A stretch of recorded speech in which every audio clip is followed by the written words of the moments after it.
مزید اللہ تعالیٰ نے فرمایا کہ تخلیق کائنات کا مقصد انسان کے خیر و شر کی آزمائش ہے، اس کے بعد کافروں کے حیات بعد الموت کو سحر قرار دینا، وہ کہتے تھے یہ جادو ہے، تو جادو قرار دینے اور ان کی سرکشی کا بیان ہے کہ عذاب میں تاخیر کو احسان شمار کرنے کی بجائے مسلمانوں کو تانے دیتے ہیں کہ عذاب کو کس چیز نے روک رکھا ہے۔ آگے چل کے انسان کی خود غرضی کو بیان کیا اللہ تعالیٰ نے، فرمایا کہ اللہ تعالیٰ کسی انسان کو کوئی نعمت عطا کرتا ہے تو وہ اس پر شکر گزار نہیں ہوتا، لیکن اگر نعمت چھن جانے پر تو پھر نا امید اور ناشکرا ہو جاتا ہے۔ ملی تھی تو پھر اس نے شکر ادا، چلی گئی تو بڑے شکوے کر رہا ہے۔ اسی طرح اگر مصیبت کے بعد کوئی نعمت ملے تو انسان اتراتا ہے، شیخی بھکارتا ہے، البتہ جو ہر حال میں صابر شاکر رہے اور عمل صالح کرے تو ان کے لیے بخشش ہے اور بڑا اجر ہے۔ اللہ تعالیٰ نے اپنے نبی پاک صلی اللہ علیہ وسلم کو تسلی کے لیے فرمایا کہ کفار طرح طرح کی فرمائشیں کرتے ہیں، کہتے ہیں کہ آپ پر کوئی خزانہ کیوں نازل نہیں کیا گیا، آپ اور آپ کے صحابہ غربت میں وقت گزارتے ہیں، تو معاذ اللہ یہ وہ طعنہ دیتے تھے کہ کوئی خزانہ کیوں نہیں نازل کیا گیا، اور آپ کی تائید کے لیے فرشتہ کیوں نہ اترا۔ آپ اس پر تنگ دل نہ ہوں، آپ کا کام تو صرف لوگوں کو عذاب الہی سے ڈرانا ہے۔ اس صورت میں بھی قرآن کریم کے کلام الہی ہونے کا انکار کرنے والوں کو چیلنج دیا گیا ہے کہ اپنے تمام حمیتیوں کو ملا لو اور قرآن پاک جیسی 10 صورتیں بنا کے دکھاؤ، لیکن بنا سکتے؟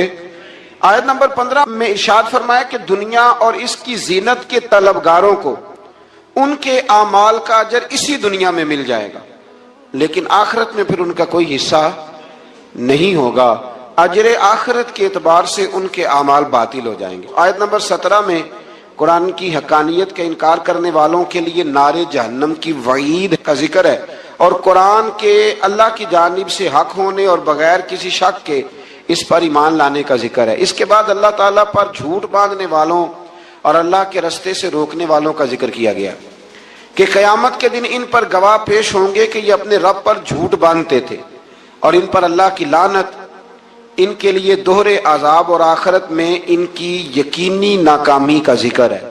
یہاں ایک بات آپ سے بھی عرض کروں، ہم بھی کئی دفعہ نا بھولے پن میں کہہ دیتے اللہ نے یہ بھی تو فرمایا نا جی قرآن میں، تو جب تک آپ پڑھ نہیں لیتے یا سن نہیں لیتے تب تک یہ جملہ بولنے کی ضرورت ہے۔ اسی طرح نبی پاک علیہ السلام نے فرمایا جس نے مجھ پر جھوٹ باندھا، جھوٹی حدیث بیان کی، وہ میں نے کہا ہی نہیں تھا پر اس نے جھوٹی حدیث بیان کی، تو حضور فرماتے اس نے حدیث نہیں سنائی بلکہ اپنا جہنم کے اندر مکان بنا لیا ہے۔ تو قرآن و سنت کے معاملے میں جس چیز کا علم نہ ہو، جس کی پوری خبر نہ ہو، آپ اس کے حوالے سے کوئی بات کر سکتے؟ احتیاط کریں، بہت احتیاط کریں۔ آیت نمبر 23 میں بتایا کہ جو ایمان لائے اور جنہوں نے نیک کام کیے اور اپنے رب کے حضور عاجزی کی تو یہ لوگ ہمیشہ جنت میں رہیں گے۔ مزید فرمایا کہ مومن اور کافر کی مثال ایسی ہے جیسے اندھا اور بینا، مومن گویا دیکھنے والا ہے اور کافر گویا اندھا ہے اور بہرا اور سننے کی صلاحیت رکھنے والا۔ آیت نمبر 25 سے 23 تک میں پھر حضرت نوح علیہ السلام اور ان کی قوم کے حالات بیان ہوئے کہ نوح علیہ السلام نے جب اپنی قوم کو توحید کی دعوت دی اور انکار پر عذاب الہی سے ڈرایا تو قوم کے سرداروں نے ان سے کہا، بھلا کیا کہا؟ کہنے لگے آپ تو ہم جیسے بشر ہیں، تو ہماری طرح ہی ہیں آپ، اور آپ کے پیروکار پسماندہ یعنی غریب لوگ ہیں اور کم عقل لوگ ہیں، ہماری رائے میں آپ کو معاذ اللہ ہم پر کوئی فضیلت حاصل نہیں، بلکہ معاذ اللہ ثم معاذ اللہ۔ کہنے لگے آپ تو جھوٹے ہیں، اللہ کے نبی کو کہہ رہے معاذ اللہ، استغفر اللہ۔ نوح علیہ السلام نے جواب دیا کہ میں اپنے رب کی جانب سے واضح دلیل رکھتا ہوں اور اس نے مجھے رحمت سے نوازا ہے، لیکن تم میرے مقام کو سمجھنے کی صلاحیت نہیں رکھتے، تم اتنی صلاحیت رکھتے نہیں ہو۔ اور پھر ارشاد فرمایا کہ میں تم سے دعوت حق کے صلے میں کسی اجر کا طلبگار نہیں ہوں اور نہ ہی میں اہل ایمان کو اپنے پاس سے دھتکارنے والا ہوں، اور میں نے یہ دعویٰ بھی نہیں کیا کہ میرے پاس اللہ کے خزانے ہیں، اور نہ میں از خود غیب جاننے والا ہوں، اور نہ ہی میں یہ کہتا ہوں کہ میں فرشتہ ہوں، نہ میں یہ کہتا ہوں کہ جن لوگوں کو تم اپنی نظروں میں حقیر جانتے ہو اللہ انہیں خیر سے نہیں نوازے گا۔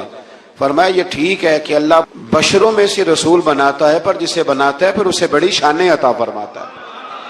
پہلے دن سے انسان کا یہ مسئلہ ہے، پہلے دن سے انسان کا یہ مسئلہ ہے کہ وہ کہتا ہے میں انسان سے ہدایت حاصل کروں، لیکن رب نے بھی قانون بنایا ہے کہ اللہ تبارک و تعالیٰ بندے پر ہی وحی فرماتا ہے۔ فرشتوں اور جنوں کو اللہ نے اس منصب کے لیے منتخب نہیں فرمایا۔ قوم نوح نے کہا کہ آپ نے ہم سے بہت بحث کی معاذ اللہ، پس جس عذاب سے آپ ہمیں ڈرا رہے ہیں وہ لے آئیے۔ تو نوح علیہ السلام نے کہا کہ اللہ چاہے گا تو تم پر عذاب بھی آ جائے گا۔ آیت نمبر 37 سے 47 میں بتایا کہ اللہ تعالیٰ کی طرف سے نوح علیہ السلام کو حکم ہوا کہ ہماری نگرانی میں اور ہماری وحی کے مطابق آپ کشتی بنائیے، اور ظالموں کے بارے میں ہم سے کوئی بات نہ کریں۔ حضرت نوح کی خواہش تھی کہ یا اللہ انہیں بھی معاف کر دے۔ فرمایا یہ ظالم ہے تو میرے نبی ان کے بارے میں مجھ سے کوئی بات نہ کریں، وہ ضرور غرق ہو جائیں گے۔ پھر وہ کشتی بنانے لگے، اور جب ان کی قوم کے سردار ان کے پاس سے گزرتے تو ان کا مذاق اڑاتے۔ یہ آپ کیا کر رہے ہیں؟ آج بھی وزیر مشیر بڑے بڑے لوگ اللہ ماشاءاللہ دینداروں کا مذاق اڑاتے نہیں؟ اڑاتے ہیں کہ نہیں اڑاتے مذاق؟ یہ کن کا طریقہ ہے؟ یہ تو قرآن مجید کہہ رہا ہے کہ حضرت نوح کی قوم جو کافر تھی ان کا طریقہ ہے اہل ایمان کا مذاق اڑانا۔ تو وہ مذاق اڑانے لگے۔ نوح علیہ السلام نے کہا کہ وہ وقت آنے والا ہے کہ جب تمہارا مذاق اڑایا جائے گا اور تمہیں پتہ چل جائے گا کہ رسوا کن عذاب کس پر آئے گا۔ اللہ تعالیٰ نے فرمایا جب ہمارا حکم عذاب آ پہنچا اور تندور ابلنے لگا، تندور سے آگ نکلا کرتی ہے، پانی نہیں نکلا کرتا، اور نوح علیہ السلام کی قوم پر جب عذاب آیا تو پانی تندور سے نکلا، تندور سے اللہ نے پانی نکالا، جہاں سے پانی نکلا نہیں کرتا، تندور ابلنے لگا۔ اللہ اکبر۔ تو اللہ تبارک و تعالیٰ نے فرمایا تو ہم نے نوح علیہ السلام سے کہا کہ آپ خود اور اپنے گھر والوں کے ساتھ اس کشتی میں سوار ہو جائیں اور اہل ایمان کو بھی سوار کر لیں، اور ہر چیز کے جوڑے یعنی نر اور مادہ کو سوار کر لیں، اور ان کے ساتھ ایمان والے بہت کام تھے۔ حضرت نوح علیہ السلام دعائیں پڑھتے ہوئے سوار ہو گئے۔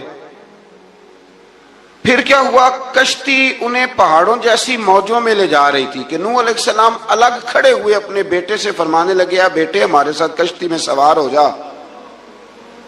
اور کافروں کے ساتھ نہ رہو۔ اس نے یعنی نوح علیہ السلام کے بیٹے نے کہا کہ میں آپ کے ساتھ نہیں بیٹھوں گا، ابھی کوئی پہاڑ آئے گا تو میں پہاڑ کی پناہ لے لوں گا۔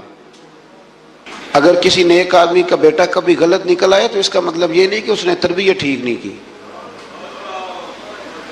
ہاں یہ اعتراض چھوڑ دیں، اس لیے کہ نوح علیہ السلام کا بیٹا کافر ہو گیا، اور جب سیلاب نظر آیا تو اس سے کہا کہ آجا سوار ہو جا، تو کہنے لگا میں نہیں بیٹھوں گا، میں تو کسی پہاڑ کی پناہ لے لوں گا اور میں اس کے اندر چھپ جاؤں گا اور وہ پہاڑ مجھے پانی سے بچا لے گا۔ نوح علیہ السلام نے کہا آج اللہ کے حکم کے سوا کوئی بچانے والا نہیں ہے سوائے اس کے جس پر اللہ رحم فرمائے۔ پھر ان دونوں کے درمیان موج حائل ہو گئی، ایسے ایک موج اٹھی اور حضرت نوح کا بیٹا ڈوب گیا۔ اور جب حضرت نوح کا بیٹا ڈوبا اللہ کی طرف سے حکم ہوا اے زمین اپنا پانی نگل لے، اے آسمان تھم جا، پانی خوش ہو گیا، اللہ کا فیصلہ نافذ ہو گیا اور کشتی کوہ جودی پر ٹھہر گئی۔ نوح علیہ السلام نے اللہ سے التجا کی کہ میرے پروردگار میرا بیٹا اور میرے اہل سے ہے اور تیرا وعدہ سچا ہے کہ تم میرے اہل کو بچا لے گا۔ اللہ نے فرمایا نوح وہ آپ کے اہل میں سے ہے ہی نہیں، وہ آپ کے اہل میں سے ہے ہی نہیں۔ اہل میں سے وہ ہوگا جو آپ کے طریقے پہ چلے گا، جو طریقے پہ نہ چلے وہ نسل میں سے ہے ہی نہیں، وہ ختم ہو گئی بات۔ اللہ اکبر۔ اس کے اعمال ٹھیک نہیں، جس بات کی حقیقت کا آپ کو معلوم نہ ہو اس کے بارے میں سوال نہ کریں۔ تو نوح علیہ السلام نے اللہ تعالیٰ سے اپنی اس اجتہادی خطا پر مغفرت اور رحم کی دعا کی۔ پھر طوفان نوح تھم جانے کے بعد وہ سلامتی کے ساتھ اتر گئے۔